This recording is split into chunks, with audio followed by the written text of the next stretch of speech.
Lahir tandese batin. Tenan malah ngene le. Kepiye Pak Lek? Pak Lek iki jumurung karo niatmu. Ning aja mung niat.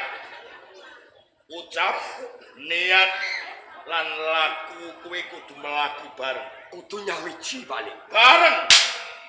Nah, belinge Pak Lek yen kowe nganti tekan laladan Kabupaten Pati. Ya le. Kowe sing ati-ati. Welinge Pak Lek yen to aku Pati kuwi ora kena kanggo bahan-bahan. Wingit banget to Pak Lek nang Kabupaten Pati kuwi wingit. Yen wong monco ora ngati-ati mongko bebodro ning laladan Kabupaten Pati. Mesti bakal nemai sangsara. Malah iki ana tembung anyar meneh le. Opo Pak Lek? Pati ora sepele. Pati ora sepele. Ya, bisa. Sing sabacute angka loro ya, Nggen. Yen kowe wis entuk gawean ning Pati ketompo, gaweanmu lek arep ngenger, kowe aja gampang gandrung karo wong wedok luwih dhisik. Tegese aku seneng kapelut lan bocah Aja gampang kapelut karo wong wedok. Lah kok kaya ngono? Nadyan to ayune bocah wedok kuwi kimplah kaya duduh santen. Jane wadine apa ngenani wong wadon sing mapan ana ning Pati Pak Lek? Aku ra ya wis pantes yen to aku omah-omah Pak Lek. Pantes, nang kowe apa ora krungu? Perkara Kowe celeng-celeng dhisik tegese nglumpukno dhuwit. Plumpuk. Nyelengi. Yen wis tok petung cukup, kowe lagi seneng omah-omah ning Pati. Ragate larang le. Ragate seneng wong wadon. Ragate larang. Ragate larang. Lho, Wujude apa Pak Lek? kowe ora krungu kabar sing santer? Ora krungu Pak Lek. Cawisan montor apik anyar gres wae ditinggal lunga. Weh, lho. Cawisane montor. Ning ora kabeh wong wedok Pati kaya ngono. Mengko dhisik Pak Lek. Apa? Aku go krungu kabar sing sunebyar. Ana wong wadon sing mapan ora ing Pati. Arep dilamar. Nah, wujude pecek abang. Nah. Lho. Ning ora kabeh kaya untane kok ditinggal lu. Mula kowe sing ati-ati aja ndelok bagus. Ora bakal. Ora bakal Pak Lek. Wiwit saka Guwa Kitri. Kowe ndedonga. Ya, Dedonga. Kowe ndedonga memuji. Dongane ora gampang kok le. Dongane kaya kepiye Pak Lek? Digawe gampang yo gampang, digawe angel yo. Donga Jawa wae Pak Lek. Pil gawel tegese luwih kunci gampang. Sluman, slumun, slamet. Slumun bakal slamet. Nyebuto Gusti sing akar jagat le. Ngedruk lemah ping 3 sikil kiwa, gek budal nang Pati. Pak Lek. Apa? Aku njaluk kanthi banget yo Pak Lek. Iya. Sak lungaku ninggalke Guwa Kidul. Tumuju nang Kabupaten Pati. Aja nganti Pak Lek. Negake lan lunganing Joko Wulo. Aku awat-awatono aku. Lah awat-awati le. Sluman selamat. Aku njaluk pamit Pak Lek. Bocah kae niate apik. Niatmu becik le. Pak Lek ning burimu wulung.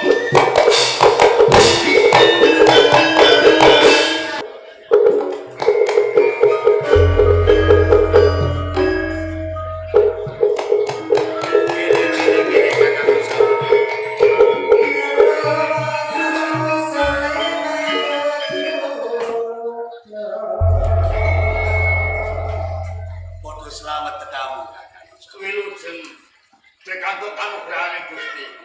Sowan kula kalis ing sambi Syukur menawi. Namung kula ngaturaken sungkem bekti mugi mundhut. Kula tampi dumawaing sami-sami Kakang Ujang.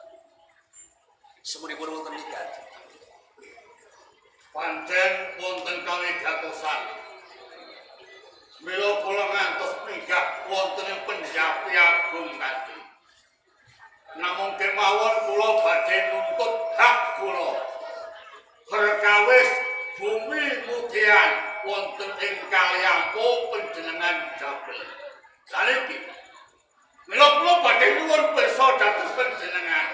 Lepat kula menapa, salah kula menapa, kok nggih bumi mutian wonten ing Kalyampo panjenengan Jabel. Kakang Jabel. Piye? Sampeyan ora kleru. Pawadan pati nedeng-nedenge amemangun. Wiwit bali pamulangan bocah-bocah sing kepengin padha sinau ngembun ilmu kapruk panten. Kuwi durung ana papan kang prayoga. Mula pati mangun pembangunan iku supaya bocah-bocah pati besok ora bisa diarani kang putra sastra lan putaksana. Saya-saya para nimpuna kang mulang muruk marang bocah-bocah kuwi uga butuhake wragat luwih kang saka iku. Para pangulu kang sansah sesambat. Para pangulu kang tansah sesambat. Pancen bener. Yen wayah nedeng-nedenge udan ledes banjir teko. Para ambung tani padha sambat merga pasawahan lan pategalane padha kebanjiran. Saya-saya ning wanci ketiga. Babar pisan ora ana banyu. Arep tanem tuwa padha nandhang gegaring. Ora iso tukul. Kawicaksananku kabeh iku mau ora ana dalan kejaba mangun madhuk. Tembung gampange mbung nek cara wae. Pamriye yen lagi wayah udan ledes, udan ngriwis, mbung kuwi mau bisa kanggo wadah ngurangi banjir. Ngawekane yen mangsa ketiga banyu kuwi mau bisa dilekake ana ing pasawahan supaya ambung tani kae padha ora kurangan banyu. Ana maneh dalan-dalan kae urung diwangun. Mula samubarang kuwi mau supaya kawula pati sing ana karang pradesan ana ing jroning alas adoh saka Kutaraja saya-saya sanduring gunung kae uga perlu diwangun dalan supaya anggere jumujuk ana ing pasar ora kangelan, ora dadak nyabrang kali, ora susah dadak njegur jurang. Kae uga butuh pragat. Mula bumi putihan Kalyampo Jambeyan lan sakiwa tengene kabeh ana ing saibenging pati ndak jabut pamrih. Pajek glondong pengareng-areng kuwi kanggo kas karyaning negara kanggo memangun pati kaya kang ndak sebutake mau. Mula yo sewu nggih Kakang. Kepiye Kakang? Menawi pati menika badhe mangun menapa kemawon. Iso Menapa boten wonten dalan sanes sakliyane jabel bumi kamardikan wonten ing Kalyampo. Mongko nalika semanten bumi kamardikan Kalyampo menika peparing dalem. Kula boten jaluk, kula boten mis. Merga kula gadah lelabuhan ingkang ageng tumraping negari wonten ing Pati. Kakang. nalika Pati kali Serang perang tahunan kene dipun wastani perang adat. Ingkang saged kula bendera wonten Serang kula. Nek kula dipun paringi bumi mutian. Lho, nembeke mawon dipun rasaken sedaya para bogol kula. Iya. Nek menawi panjenengan badhe mangun panjenengan jabel bumi kamardikan wonten ing Kalyapo. Ateges panjenengan meres dhateng kringete tiyang cilik. Tiang-tiang Kalyapo nggih gogol kula sedaya. Kakang Raja Piye? Gone gagas aja mung sak lembar. Yen nganti Kalyapo bumi kamardikan ora ndak jabel. Dadi keparane marang penggede-penggede liyane. Awit kas kayane negara kuwi uga sumbere saka pajak. Upama ora saka pajak, banjur saka ngendi wae? Kakang, mergo samu barang kuwi mau bumi pajak sing saka kawula bakal dibalekake marang kawula. Mergo kuwi mau uga bakal memangun raharjane kawula iku mau. Mula ya. Tur maneh. Ana ing negara ngendi wae kawula kang rumangsa urip ana ing jroning negara. Rumangsa dilairake ana ing jroning negara iku mau. Najan to ora ana janji lan sumpah wiwit bedhae kawah pinendeme ngari-ari.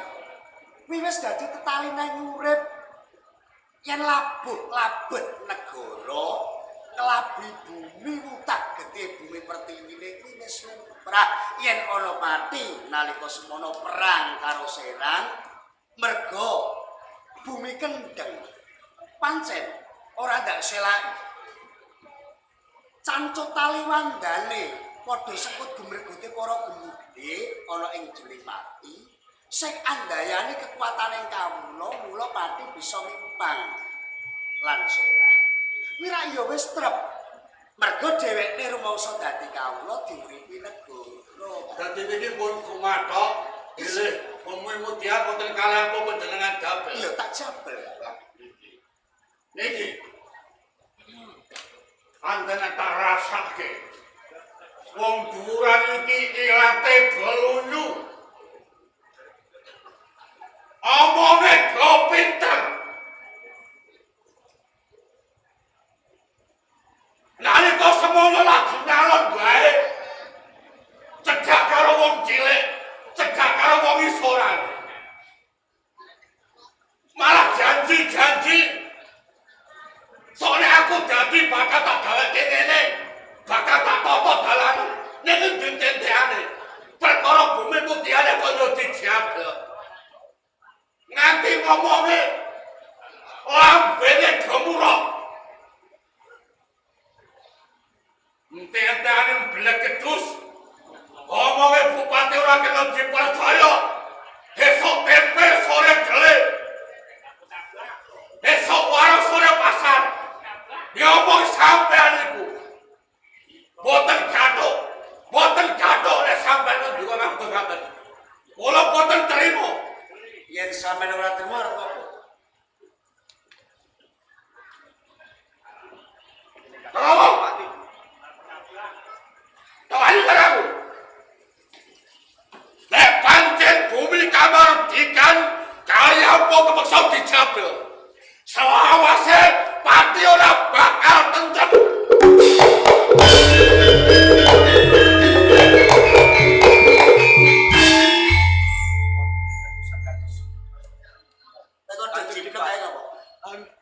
Bupatine dicangkem-cangkemno kok meneh kok. Nggih jane kon iki aja wani. Seneng panjenengan. Lah, Bupati niku jam ngentosi dawuh panjenengan. Lah, menika lho bupatine dicangkem-cangkemke kok dadak ngenteni dawuh. Amit. Kowe kang suwas Apa wae? kowe kang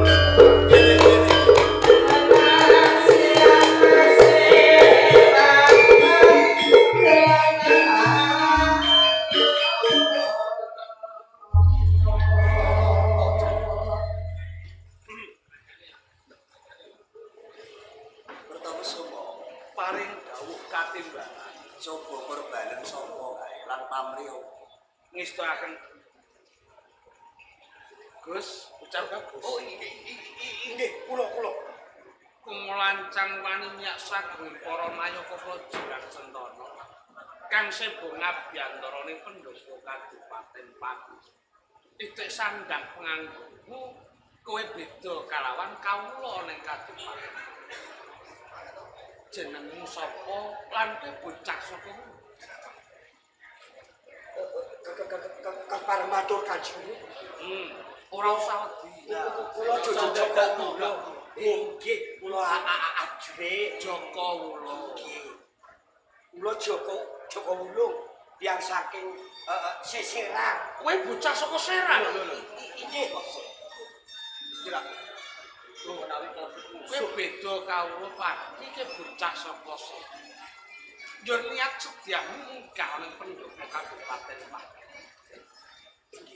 lho kok kemawon niat sedya kula Kepengin ora usah. ora usah Sing cetha ya Pak. Kula kepengin suswita. Ado-ado saka Serang tumuju Kabupaten Pati. Sediamu mung suwita kang Inggih, leres kan? sawetara lungguh. Nistaken. Pertawis Ke Joko Wulo. Joko Wulo. Nggih. Manut prateranipun piyambakipun kelaris saking Serang tumuju wonten ing Kabupaten Pati ing wujud badhe suwita. Nasa panjenengan monggo pratumur. Dadi yang ngucapke suwita kuwi aja dilanjutke. Suwita. Ning suwita.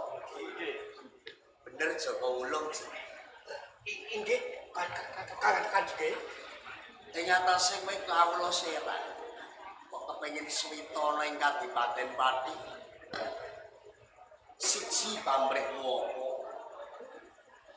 Kengangga loro, pawadanmu apa, Joko? Kanjeng, jimat den kula. Pejah gesang kula. Badhe kula abdikaken wonten ing Kabupaten Pati, Kanjeng. Pratelanmu tanggep janji lan sumpah. Inggih. Pasuitanmu ndak tampa. Nanging pasuitan kuwi ana syarat-syaratane. Katonake lelabuhmu tumrap Kadipaten Pati. Waton. Kowe bisa nyekel mati lan urip rujak beling penggede Kaliampu bakal tompo swita Ngestaken dalem kepareng kula pamit.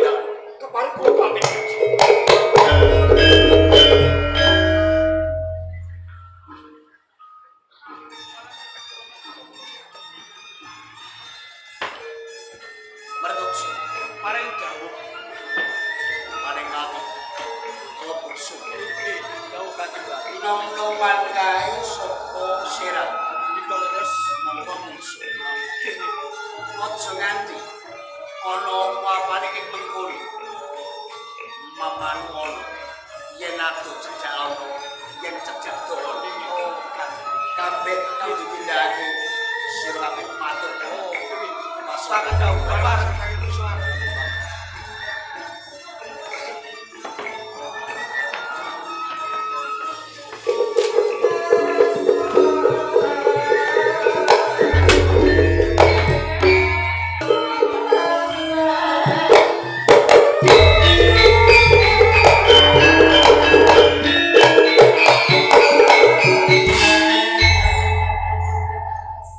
Yang blik wapi kakeane ora nyolo wapi muakane ora ngerti rekasane wong cilik diwangi golek sandang pangan paribasane udian panas dilakoni entek-entekane malah kaya ngono. Titeni kowe tak demo kowe. Ora ngajian.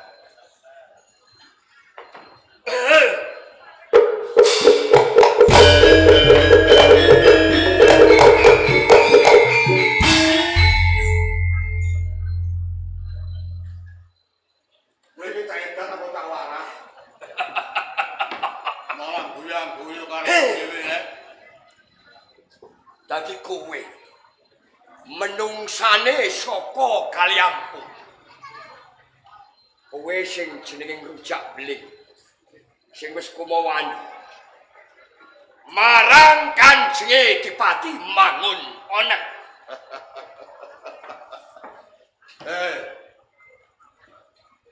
Jane kowe iki sapa, Layak. Kowe sapa? Layak. Kowe sangar mergo kulino songar pepuntone kowe wani. Mbok menawa kowe kedunungan aji satemak rujak beling kowe kendel mergo kowe sugih piandel beling wanuhke iki bisa diarani minta senaya gol agol sejagol ning pati Joko Wulo. Jadi kowe iki jagone Bupati Mangunoneng, Kowe jagone wong pati, Aku jagone Bupati Mangunoneng. Kira-kira wis mbok pikir apa durung? Kene ora Untung lan rugine. Musuhmu iki sapa? Sapa, Musuhmu rujak beling,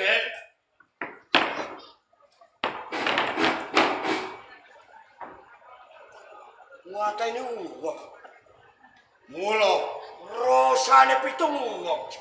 nek kowe isih kepengin ngerti kebiaring jagat, urungke wae. Jabarke. Aja pisan-pisan kowe dadi jagone Dipati Mangunoneng. Layak kowe wani barang ngamuk nyang Kabupaten Pati. Beling. Aja kok anggap aku miris. Jerih wedi getih. Aku arep lan kowe ora. Wanter gawe Kanjenge Bupati Mangunoneng. Aku bisa ngrangket kowe wujuding urip lan mati. Mula ndak jaluk kanthi banget. Ayo ndak gandeng tangan loro. Ndak sowanke ngersaning Bupati Mangunoneng. Kowe iki bocah sing isih mampu kendur. Ora idek. Kowe iki ketemu isih amis. Nek aku tanding karo kowe aku menang, aku ora kondang. Nek aku kalah, aku ilang. Sabar gelap menang. Larane apa? Lagi cengkiling tangan. Kaya dibot-boti patang dajin. Leng, durung wae. Kowe adu atos balung, ulet kulit lan Joko Wulung. Kowe wis madonake aku. Ngerti tandange Joko Wulung. Kowe ra getun. Tak sembah Kowe bacot. kene ora.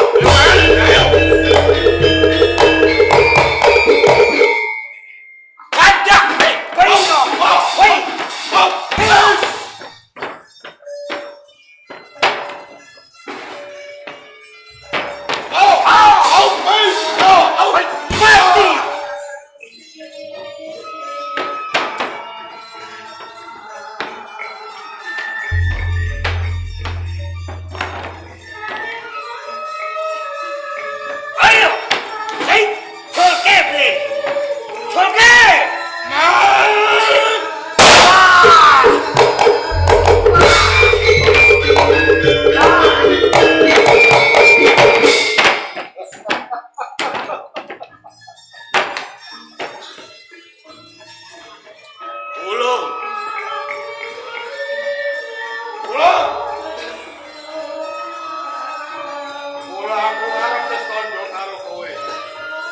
Aja pisan-pisan kowe jajal-jajal marang kasepene rujak beling.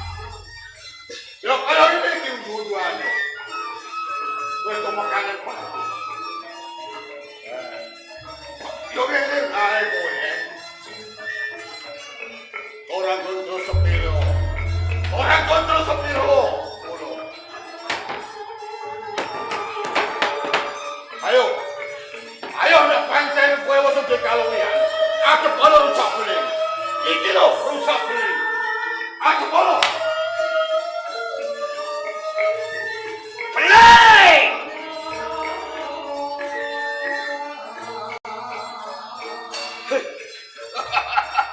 kurang ajar. Ojo anggap Setan alas. ulung atos tebak beli. Tol tinuku. Wedak kiron cengkarang. Katon ke Wis dadi batang. ojo nganti kok endani. Arep opo? Ayo. Oh! Ya! Waduh.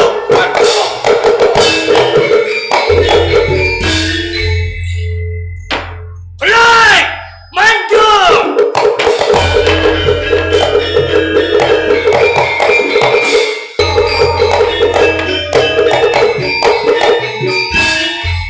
Sirah kurasane metes kowe. Bocah iki nek upama wowoan isih pentil kok iso duwe kasekten sing kaya ngono. Gumun aku. Wulung kowe. Aku ora gumowo. Berpiye ya? Yo, aku kelingan.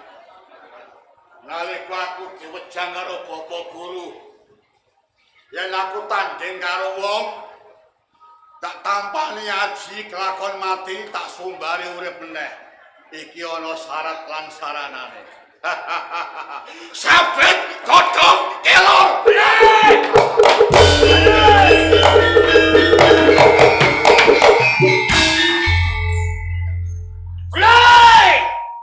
Licik kowe beli.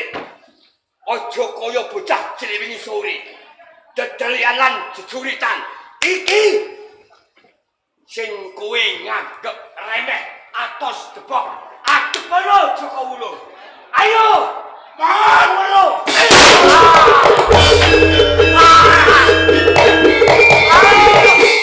Panas! Aduh!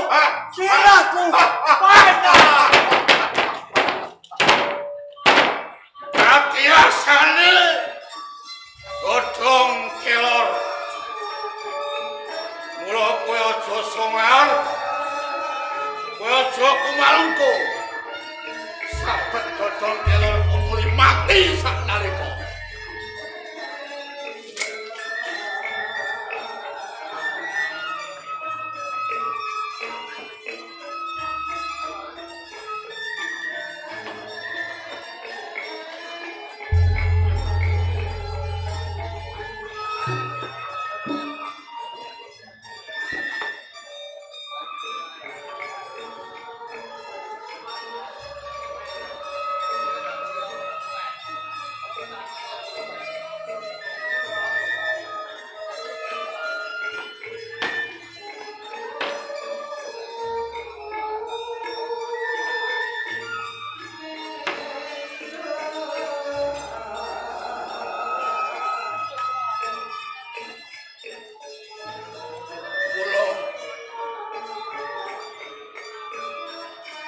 Palek Budidaya murid kowe bisa waras.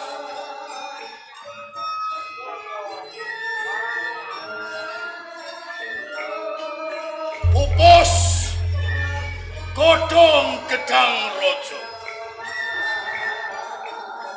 Aku njaluk kuna kuasamu.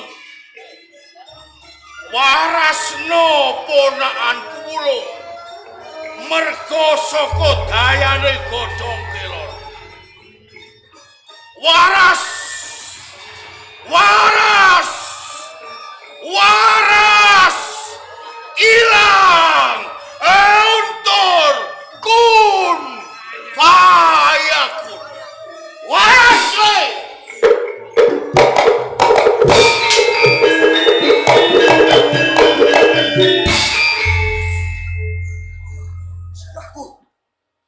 Sirahku! Balik!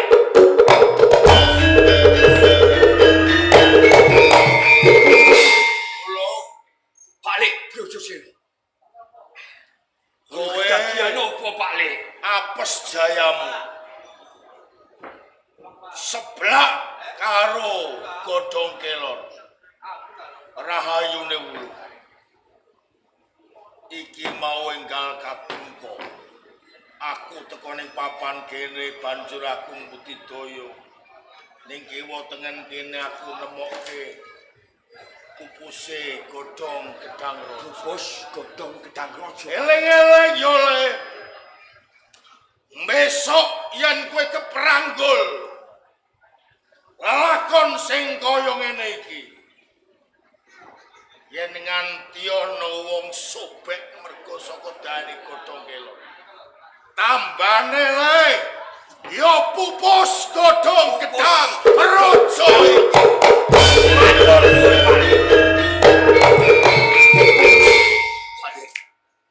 Musuhmu goleki, tak bantu. Aduh, cedak ono.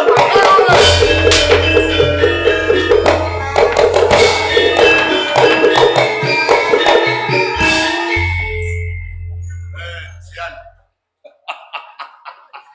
Jebul kowe iki bocah sing serep nyawa Joko Ulo. Ling.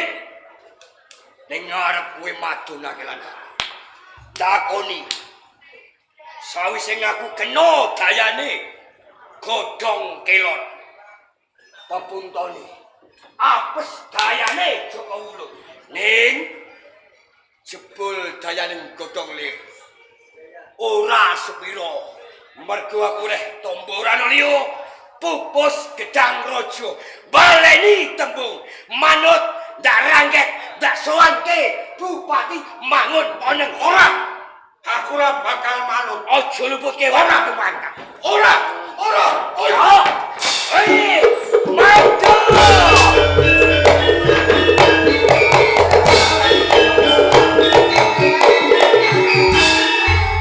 Wah, ciloko. Iki aku durung mlayu nang ndi iki. Wah. Aku diolah karo Joko Ulung. Aku iki gak kelakon mati karo tangane Ulung iki. Kowe.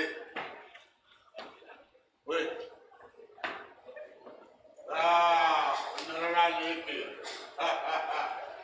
Kaya ana lumpur. Aku arep digonyang lumpur kae. Awakku, siraku tak labur lumpur kabeh. Mesti kowe ora ngerti Joko Ulo. Mantap,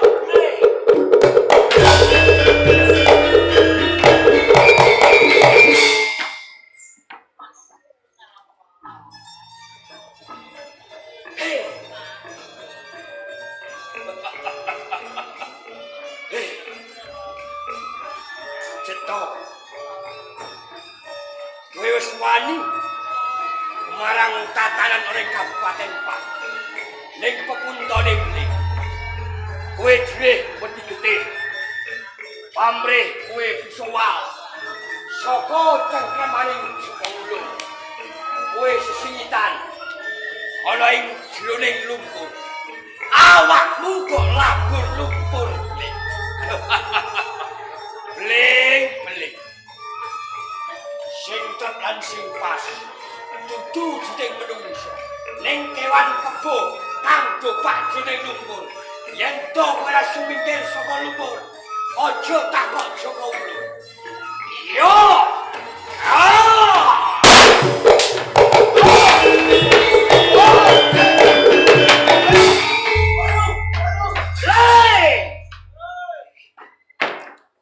Sambil gelap kakekane kowe. Ora manut. Wangkal, ora mendo, saya ndodro. Bling. Lumpur kang kanggo sesingitan. Besok yen ana reja jaring jaman. Katelao ngelumpur. Waduh.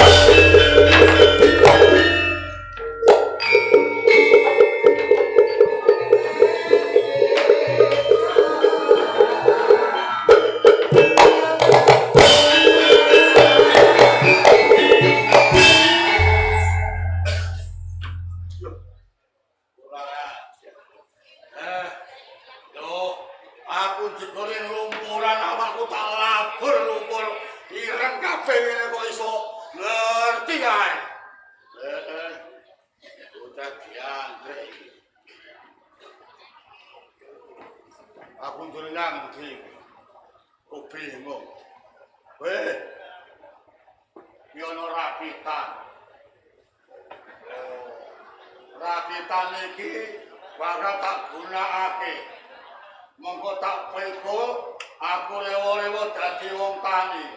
Dasar ana kudune. Dasar ana katoke sing wis suwek rowak-rawek. Iya, aku dadi wong tani.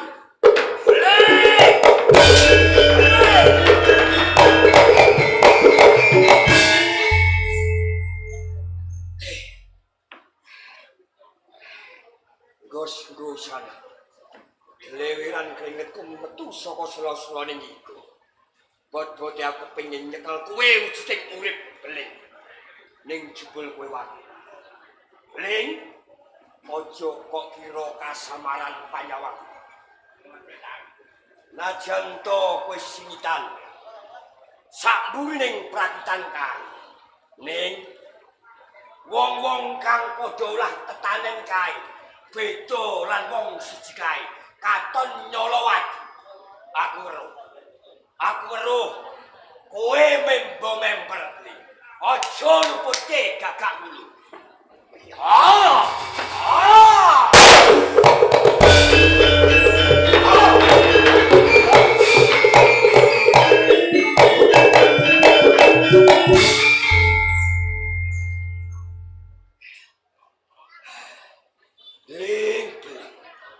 Ndak gandeng luntang-luntung rentengan. Ndak sowanke gedhe pangapurane. Kanjenge Bupati Mangun ning pepuntone kurang rewes. Mula aja luputke jagakmu. Ling! Nalika kowe singitan sakbuning prakitan kae. Kanggo pangeling-eling anak putu. Yen ana rejar-jaring jaman papan kono katelao prakitan.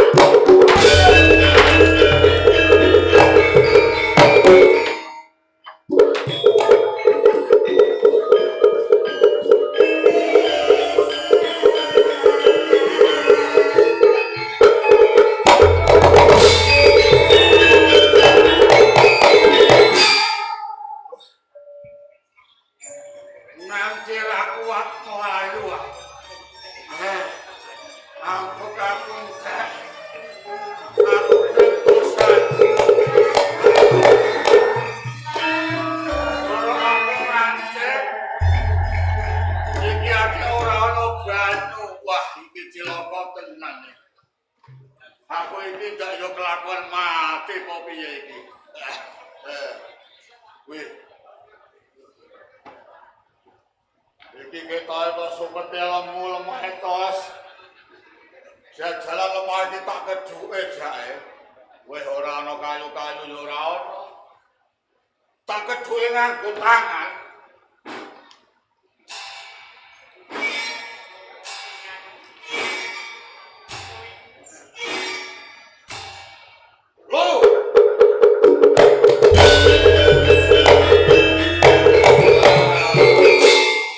Alhamdulillah kersane awak. Omah tak keduk nganggo tangan wae metu banyune. Iki iso kena kanggo nyambung uripku mergo aku ketelak. Tak ombene banyune.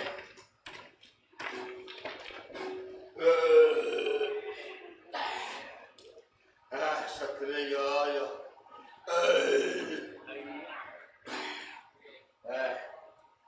Banyu iki minangka tetulung karo aku. Meh wae aku mati mergo kadaya banyu aku dadi urip, dadi sehat kowe. Yo, papan kene besok katelao banyu urip.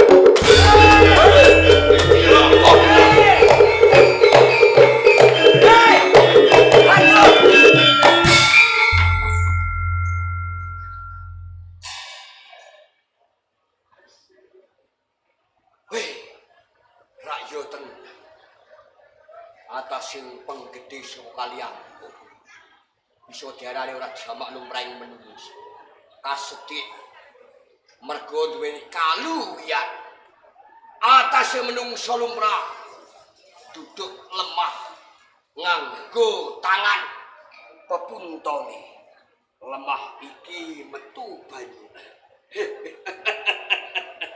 Oleh tombo kowe beli. Iso nambani ngelakmu. Beli. Najan toke mlayu jleng semut. Ora bakal luwal saka cengkram maning saka wulung. Aku weruh beli. Playumu kowe arep sesingitan. Nyang jroning jagung sing dhuwure wis sak dedek menungso. Aku nyang burimu. Aku nyang burimu.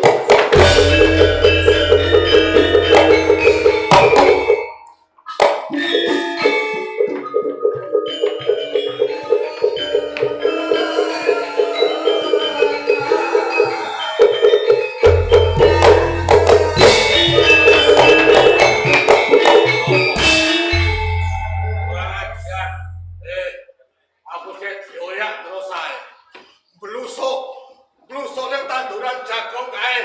Blusuk.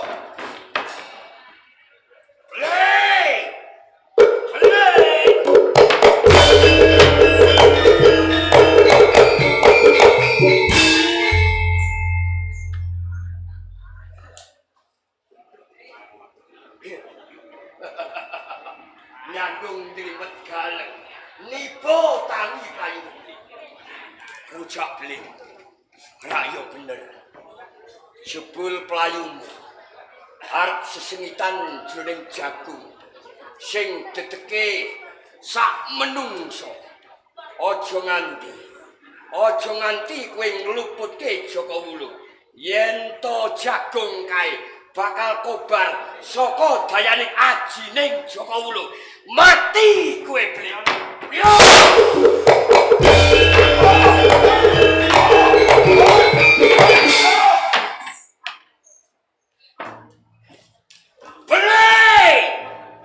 Sambil gelap, setane bis dajjal anak kowe beli. Beli. Sawise kowe simitan. Jroning jagung kang dhuwure sak dedek menungso. Eno kanggo pangiling-iling. Anak putu besok. Jagung kang dumadining saka tebon. Yen ono rejo-rejo jaman, papan kono katelo. Pak tebon